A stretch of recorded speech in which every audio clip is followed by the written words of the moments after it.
반갑습니다. 오늘 삼여선교회 헌신 예배 드립니다. 60대시죠 다, 그렇죠?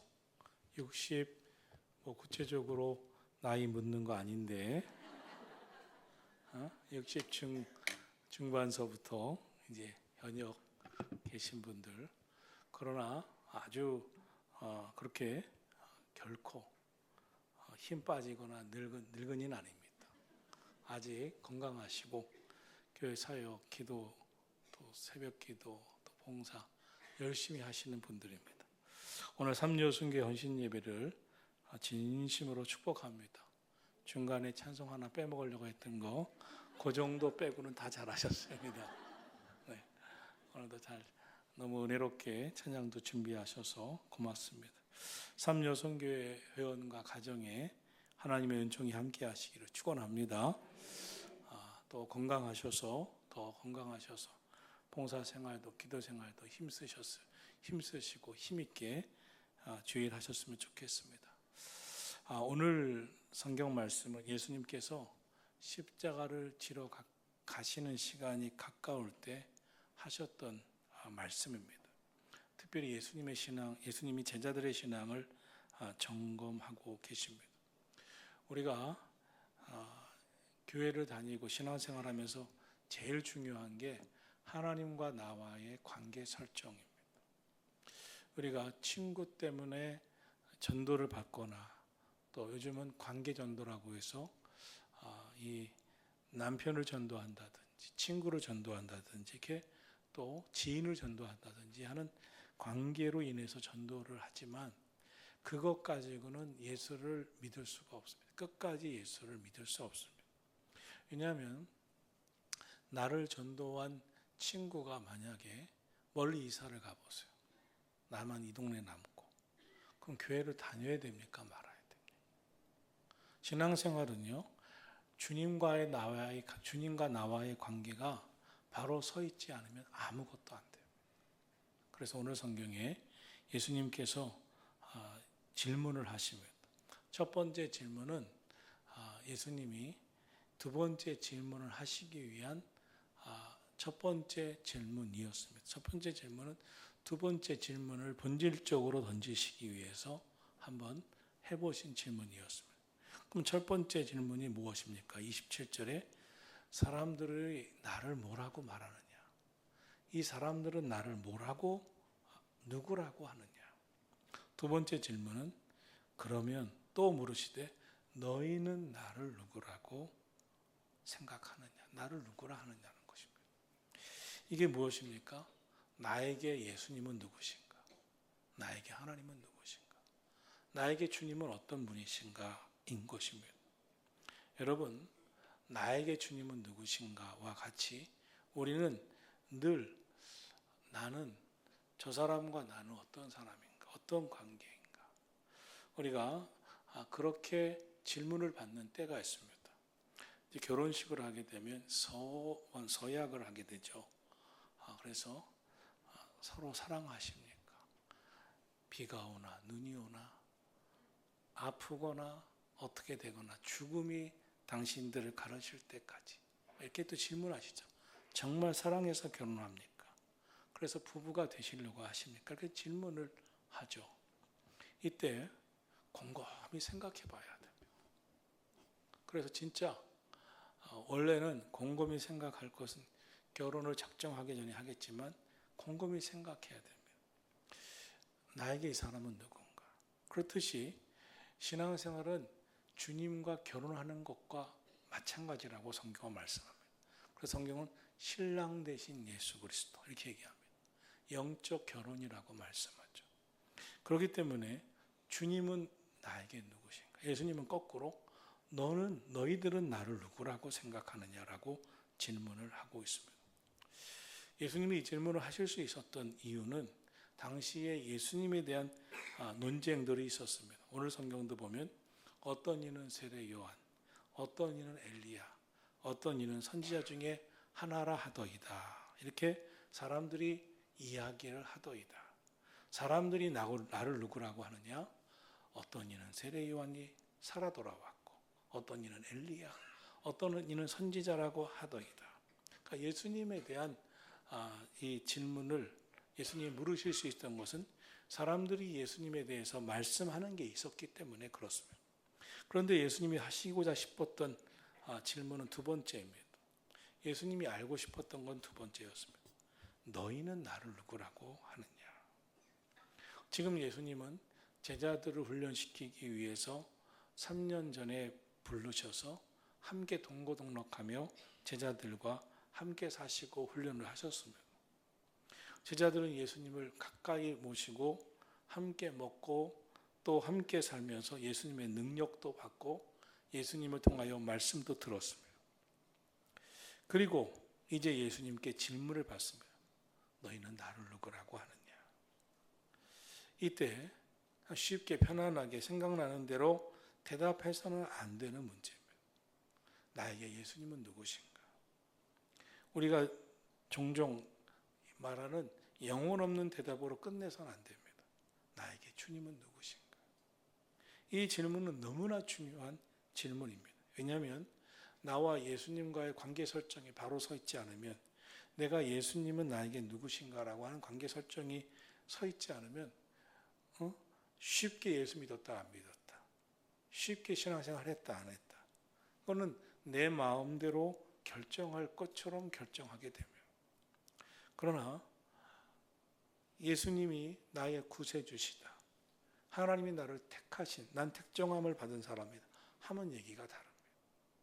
우리가 이 세상에 살면서 절대 원하든 원치 않는 절대적인 관계가 있습니다.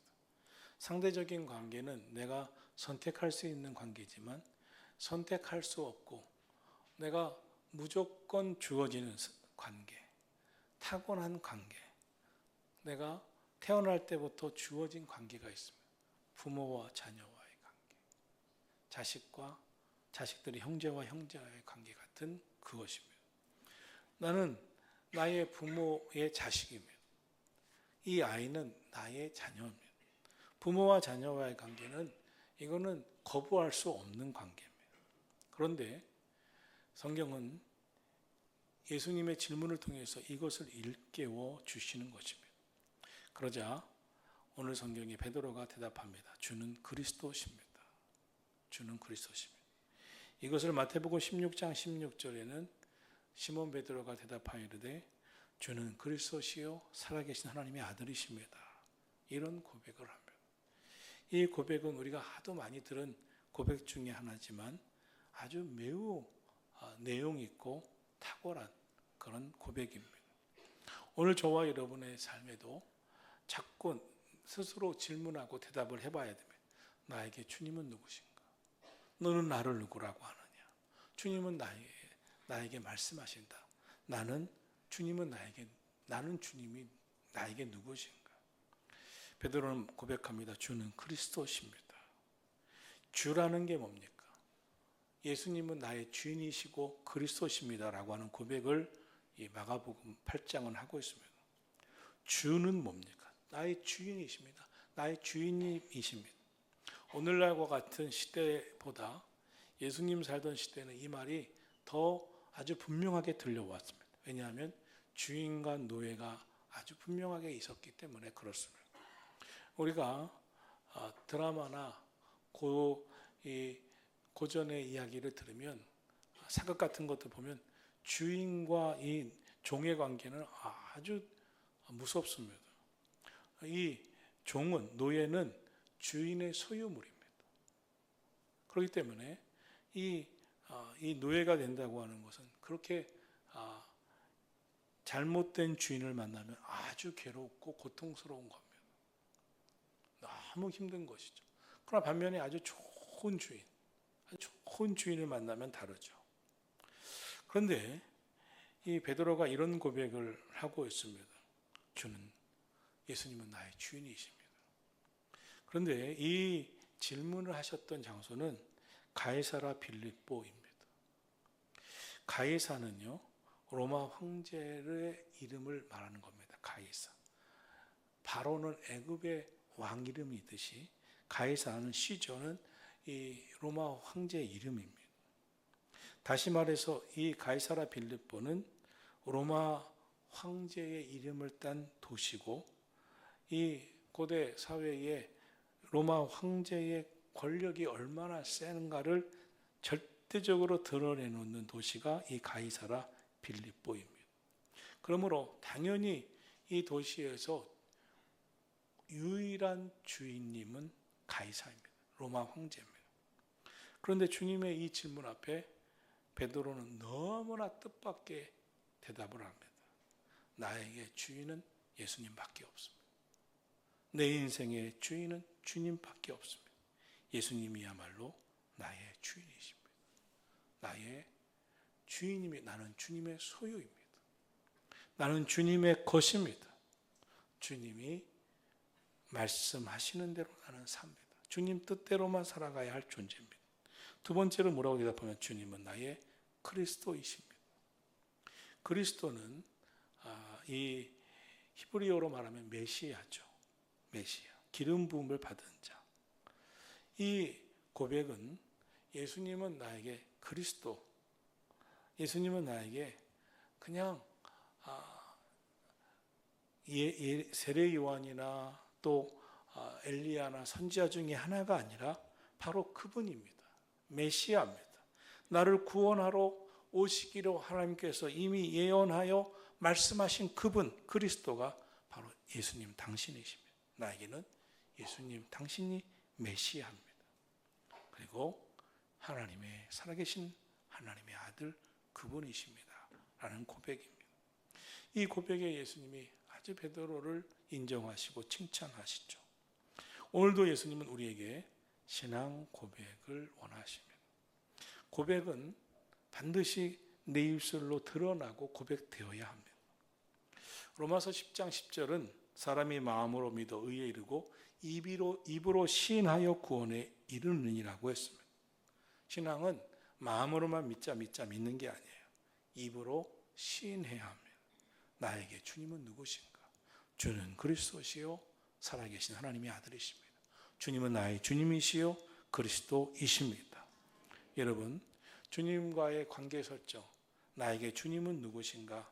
이 신앙 고백이 정말 바로 서 있으시기를 예수님의 이름으로 축원합니다. 나의 주인이 주님이신데 주님 뜻대로 살아야지. 나에게는 이 세상에 많은 선지자 중에 하나가 아니라 하나님이 약속하신 메시아가 예수님이신데 예수님 통해서만, 예수님으로만 나는 구원받고 예수님으로만 천국 가는데 나는 예수님을 떠나서는 살 수 없지. 이 예수님은 나의 구세주야. 이 예수님을 나만 잘 믿을 수는 없지. 우리 가족들이, 내가 아는 사람들이 예수님 믿고 구원받게 해야지. 이것이 우리의 신앙 고백이 되어야 되고 입술의 고백이 되어야 됩니다. 여러분, 여러분에게 예수님은 누구십니까? 누구라고 알고 믿으십니까? 예수님이 나에게 누구인가를 분명하게 믿으면 우리의 삶은 달라집니다. 그래, 예수님은 나의 구세주, 메시아로 오신 분이야. 예수님은 나의 그리스도시여. 예수님은 나의 주인이시여. 이 고백이 여러분 가운데도 베드로처럼 분명하게 서 있기를 주님의 이름으로 축원합니다. 이 고백이 있어야 오늘 신앙생활 하는 데 있어서 다른 사람 눈치도 안 보는 거예요. 다른 사람 관계가 중요한 게 아닙니다. 신앙생활, 예수 믿으면서 가장 중요한 것은 하나님과 나와의 관계입니다. 나는 아빠 때문에 예수 믿는 것도 아니고 엄마 때문에 예수 믿는 것도 아니고 나를 전도한 친구가 너무 나에게 정성을 쏟아줘서 예수 믿는 것도 아닙니다. 나를 인도하고 있는 지금 속장님이 너무 정말 안타깝게 나를 이끌어서 내가 예수 믿는 게 아닙니다. 정말 내가 예수 믿는 이유는 나에게 예수님은 구세주이기 때문입니다. 나에게 예수님은 주님이기 때문입니다. 나에게 예수님은 주인이시고 그리스도이시기 때문입니다. 이 고백이 우리에게 아주 선명하게 서 있기를 예수님의 이름으로 축원합니다. 이 고백이 베드로에게 있을 후에 예수님이 베드로를 막 칭찬하시죠. 칭찬하시면서 예수님이 32절에 이렇게 말씀을 하십니다. 예수님이 십자가에서 죽으실 것이다. 고난받으실 것이다. 십자가의 고난을 통해서 만인을 구원해 하기 위해서 나는 이 땅에 왔고 이 일을 할 것이라는 것을 드러내놓고 말씀을 하십니다. 그도 그럴 것이 예수님의 죽음의 날이 가까워 왔기 때문에 더 이상 이것을 감추실 필요가 없었습니다. 예수님이 십자가에 고난 받으시는 것을 제자들에게 어쩌다 가끔 말씀을 했습니다. 왜냐하면 제자들이라도 너무 실망하고 너무 절망할까 봐 위에서 말씀을 안 했습니다. 또 사람들은 예수님이 십자가에 죽는다는 이야기를 할 때 예수님을 따르는 그 마음이 어떨지 몰라서 예수님이 십자가에 고난받고 죽으셨다가 다시 부활하신다는 이야기를 할 때마다 사람들에게 말하지 말라고 하셨습니다. 이날은 예수님이 다 드러내놓고 얘기합니다. 왜 드러내놓고 말씀하셨습니까? 베드로의 신앙 고백을 통해서 예수님의 제자들 모두의 신앙 고백이 베드로의 신앙 고백과 같게 되기를 원하시면서 이런 믿음의 고백이 있다면 나의 십자가의 처형과 고난과 죽음을 이제는 잘 받아들일 것이고 십자가의 고난 후에 있을 부활의 영광을 바라볼 믿음을 갖게 해야 되겠다는 마음이 들으셨던 것이겠죠. 그런데 예수님이 십자가에 고난 받으신다고 얘기를 하시자 갑자기 베드로가 돌변합니다. 성경은 예수를 붙들고 항변하매라고 말하고 있습니다. 항변이라고 하는 말은 스승과 제자 사이에서는 있으면 안 되는 이야기입니다. 항변이라는 것은 서로가 만만하거나 서로 이런 상대할 수 있는 관계의 사이입니다. 이 항변은 상당히 무례한 행동입니다. 예수님, 그렇게 하지 마세요. 지금 무슨 이야기 합니까? 예수님의 계획이 그건 안 됩니다. 뭐 죽으신다고요? 십자가에서 죽으신다고요? 내가 그렇게 하게 놔둘 것 같습니까? 내가 그렇게 하게 놔두지 않겠습니다. 십자가에서 못 죽게 할 겁니다. 항변하고 예수님의 계획을 가로막습니다. 그러자 이전에 보이지 않으셨던 예수님의 반응이 나옵니다. 너무 무서운 강력한 반응입니다. 33절에 예수님께서 돌이켜서 베드로를 꾸짖으며 말씀하시기를 사탄아 물러가라. 내가 하나님의 일을 생각하지 아니하고 도리어 사람의 일을 생각하는 도다. 예수님의 말씀은 베드로를 타이르고 교육시키는 정도가 아닙니다. 베드로야, 너 잘 몰라서 그래. 내가 십자가에서 죽는 게 맞아. 그것이 하나님의 뜻이야. 너 몰랐구나. 이제라도 알아. 이 정도가 아닙니다. 베드로는 졸지에 사탄이 되어버렸습니다. 사탄아 물러가라. 어떻게 보면 베드로는 예수님을 생각해서 한 말일 것입니다. 태도가 불량해서 항변하는 태도를 보였겠지만 의도는 예수님을 생각하면서 하는 것이었을 겁니다. 그런데 예수님은 이렇게까지 베드로에게 말씀을 하십니다. 왜냐하면 이 베드로의 행동과 베드로의 말은 하나님의 뜻과 정반대고 사탄의 생각과 일치해버렸기 때문입니다. 베드로는 예수님을 돕고자 했는데 실제로는 예수님께서 이 땅에 오신 목적에 정반대되는 말을 하고 행동을 해버렸던 것입니다. 한마디로 베드로의 이 행동은 마귀를 도와주는 것이 되어버렸기 때문에 그렇습니다. 참 우리가 살아가면서 생각해 볼 부분이 많구나 하는 생각을 하게 됩니다. 나는 주님 위해서 행한 것 같고 나는 잘한 행동 같은데 그것이 예수님이 보실 때 사탄아 내 뒤로 물러가라. 이것은 하나님의 영광을 위한 일이 아니다. 사탄을 도와주는 일이다 하면서 꾸짖듯 말씀하셨던 것처럼 베드로가 사실 얼마나 놀랐고 또 얼마나 당황하고 얼마나 섭섭하면서 그러나 얼마나 분명하게 그 일이 각인이 됐겠어요. 아, 이건 내가 큰 실수를 했나? 그러나 이렇게까지 말씀하시네. 이렇게까지 말씀하시고 이 사탄아 물러가라고 하실 정도로 하실 예수님이 아닌데 이렇게 하신 거기에는 이유가 있겠지. 와, 내가 오늘 사탄이 되어버렸네. 내가 어리석었네. 사탄의 목적은 무엇입니까? 하나님이 영혼을 구원하시는 영혼 구원 계획을 가로막는 겁니다. 마귀의 계획은 영혼을 구원하시는 하나님의 구원 계획을 가로막아서서 십자가가 없게 하는 것입니다. 십자가 없는 영광입니다. 그러나 하나님의 구원 계획은 십자가의 고난을 통한 구원이었어요. 죄는 죄값을 치르는 십자가의 죄값을 치루어야만 이루어질 수 있는 구원이었습니다. 가짜 구원은 안 됩니다. 하나님의 구원 계획은 인간 구원을 위한 죄 없으신 예수 그리스도가 제물되어 십자가에서 대신 죄값을 치르고 치르시고 죽으시는 영혼 구원 계획이었습니다. 그런데 마귀는 십자가에 매달려 고통당하는 예수님의 이 땅에 오신 목적을 이루지 못하도록 끊임없이 반대해서 회방했습니다.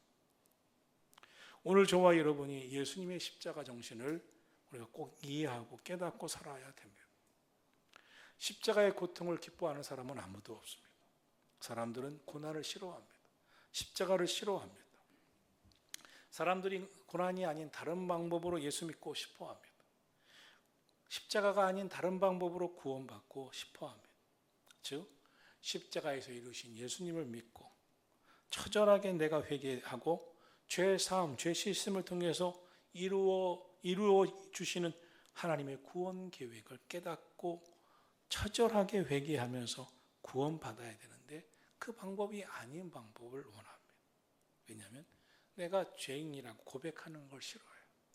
내가 죄인이라고 처절하게 자백하고 고백하고 회개하는 것이 익숙지가 않습니다.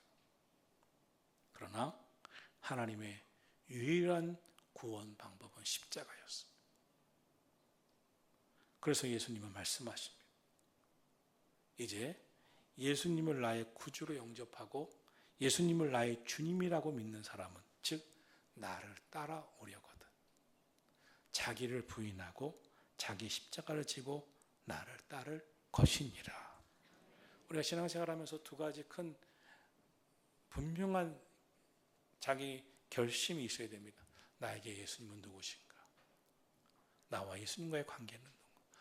나는 예수님을 누구라 하는가? 주는 그리스도시요 살아계신 하나님의 아들이십니다. 나의 신앙 고백이 있어야 되고 그러면 나는 어떻게 살아가야 할까? 예수님이 나의 구주시라면 메시아라면 이제 나는 어떻게 살아가야 할까? 예수님은 그 길을 가르쳐 주시는 겁니다. 나를 따라오려거든 자기를 부인하고 자기 십자가를 지고 나를 따르라. 성경은 먼저 여기서 세 가지를 얘기합니다. 우리가 예수님이 나의 구주이심을 고백한 신앙 고백이 있으면 첫째, 우리는 나는 누구를 따라갈 것인가? 이것이 결정돼야 됩니다. 누구를 따라가는 것입니까? 우리가 진정 따를 분은 예수님밖에 없습니다. 예수님만 따라가기로 축원합니다. 이 땅에 예수님 외에는 우리가 따라갈 분이 없습니다. 예수님을 따라갈 때 우리의 인생이 달라집니다. 구원받습니다. 예수님을 따르기만 하면 최종적인 영혼, 구원의 승리가 주어집니다. 성경은 계속해서 우리에게 말씀하십니다. 당신은 어떻게 살렵니까? 예수님을 따라 살려고 합니다. 예수님을 따라. 그래서 성경 찬송가도 예수님 따라, 예수 따라, 예수 따라, 예수 따라가 많습니다. 그러면 예수님 따라가는 신앙생활을 하려면 어떻게 해야 되는 거예요? 예수님 따라간다는 것은 뭐예요? 예수님을 따르는 신앙생활을 하려면 첫째, 자기를 부인해야 된대요. 자기 십자가를 져야 된대요. 먼저 예수님을 따라가는 게 뭡니까? 예수님의 발자취를 따라가는 건 예수님의 제자가 되는 겁니다. 예수님처럼 살겠다는 겁니다. 예수님 따라가는 제자로서 살겠다는 것입니다. 그럼 제자는 어떻게 살아야 되는 것입니까? 자기를 부인해야 돼요. 이제는 내 생각, 내 주장, 내 고집이 아닌 자기 포기, 자기 부인, 내 중심적인 삶을 포기하는 게 첫 번째입니다. 그리고 나의 십자가를, 내 몫에 태인 십자가를 짊어지고 가는 것입니다. 자기 부인이 왜 어렵습니까? 내 몫에 태인 십자가를 지는 게 왜 어렵습니까? 우리가 다 열심히 사는 이유는 무엇입니까? 열심히 살고자 하는 이유는 다 자기 실현입니다. 자기 실현에 대한 욕망이 있습니다. 내가 원하는 나의 실현을 갖고 싶어 합니다. 그러나 주님을 따르려면 나의 자기 실현이 아니라 주님, 나는 온데간데였고 주님만 드러내고 주님 뜻대로 산다고 하는 것입니다. 나는 부인하고 그래서 나는 부인하고 온데간데 없고 주님만 드러나는 거예요. 그래서 우리가 신앙생활 하는 것은 가장 신앙생활 잘하는 사람은 나는 잘 안 보이고 그분을 통해서 주님이 영광 받으시는 것이 보이는 겁니다. 그래서 저와 여러분은 주님 영광 받으시기 위하여 나는 온데간데 없고 주님만 드러내는 삶을 사는 삶을 추구하기를 주님의 이름으로 축원합니다. 그런데 자기 부인으로 끝나면 안 됩니다. 자기 십자가를 져야 됩니다. 주님을 따르는 사람은 반드시 십자가 지고 따라가야 합니다. 예수님 믿는 순간 우리에게는 내 몫에 태인 십자가가 있어요. 각자가 져야 할 십자가가 있어요. 그 십자가를 피하면 안 됩니다. 십자가 피하고 싶어서 신앙생활 하다가 십자가 피하고 싶어서 십자가를 내려놓고 쉬운 길, 편한 길을 가는 것은 그것은 진정한 신앙생활이 아닙니다. 이 십자가를 피하면 저 십자가가 찾아옵니다. 십자가는 내 몫에 태인 십자가는 이미 나에게 주어졌습니다. 예수님이 걸어가셨던 십자가의 길은 고난의 길이었고 외로운 길이었고 버림받은 길이었고 멸시와 조롱의 길이었고 수치와 고통의 길이었습니다. 그래서 십자가의 길입니다. 내 몫에 태인 십자가는 그런 겁니다. 십자가를 지다가 좀 수치도 당하고 버림받음 당하고 멸시도 당하고 고통당하고 조롱당하고 외롭고 너무나 힘든 고난이 오면 야 제대로 십자가 지게 돼서 감사하네. 나야말로 제대로 십자가 지는 지금 되었네. 하나님이 나를 이만큼 영적으로 성숙했다고 봐주시나 보네. 십자가를 짊어질 수 있는 단계가 됐다고 보시나 보네. 그래서 이 십자가 내 몫에 태인 십자가를 지게 하셨네. 십자가 지느라 외롭고 수치와 조롱이 있고 고통이 있고 버림받음이 있고 멸시가 있고 고통이 있네. 십자가 제대로 한번 지게 생겼네. 십자가의 길은 나의 행복을 위해서 가는 게 아닙니다. 주님의 영광을 위해서, 하나님의 나라를 위해서 제자의 길을 걸어가는 것입니다. 예수님이 편한 길, 쉬운 길을 가기 위해서 십자가를 지신 게 아닙니다. 십자가의 길은 하나님의 뜻을 이루고 우리를 구원하기 위해서 아버지여 제발 이 잔을 내게서 옮겨달라고 하는 그것이었습니다. 여러분 이제는 우리가 그 길을 맡아야 됩니다. 내 몫에 태인 나의 십자가.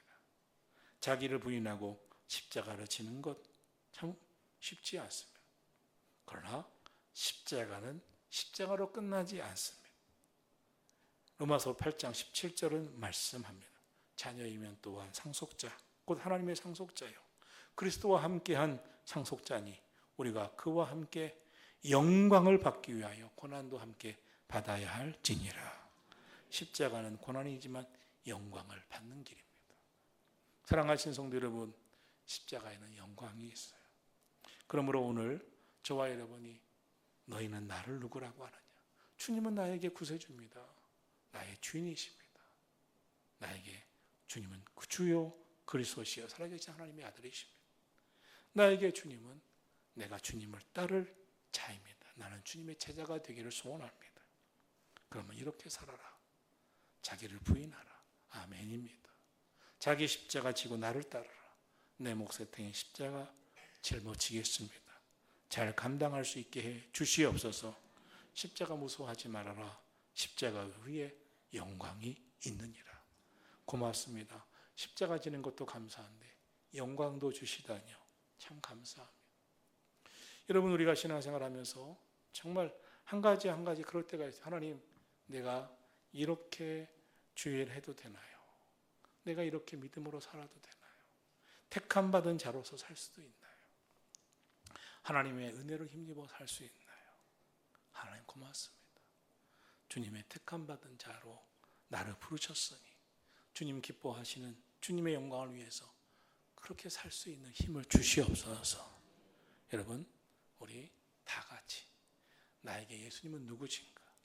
이 설정이 분명히 하시고 분명히 있으셔서 자기 신앙 고백이 분명하신 성도님 꼭 되시고, 두 번째로 자기를 부인하고 자기 십자가를 짊어지라고 하는 말씀이 아멘이 되어 신앙생활 할 수 있게 되기를 예수님 이름으로 축원합니다.